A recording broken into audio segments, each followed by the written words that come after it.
The Aesir-Vanir War, a classic clash from Norse mythology that's as much about divine diplomacy as it is about a godly brawl.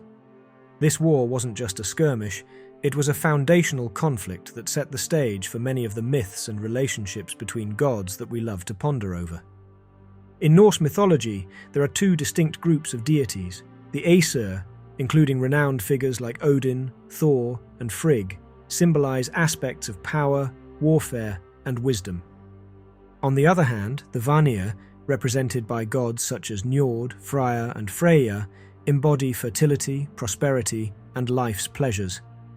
The trouble began, as it often does, with a bit of uninvited gate crashing. The Aesir didn't take kindly to the presence of Gullveig, a mysterious figure associated with the Vanir. Gullveig was a bit too interested in gold for the Aesir's liking, and they responded with a typical over-the-top Aesir solution.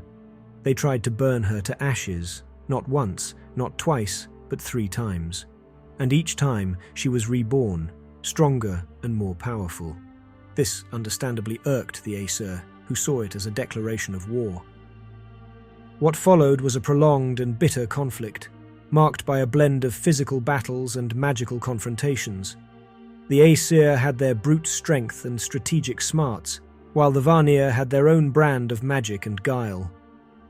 Realizing that they might be at this for an eternity, both sides eventually opted for peace.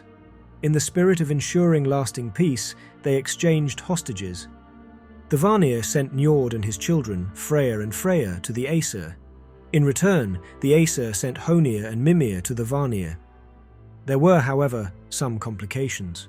Honir, a warrior god, was not the brightest spark. Mimir, his wise advisor, was the real brains of the operation.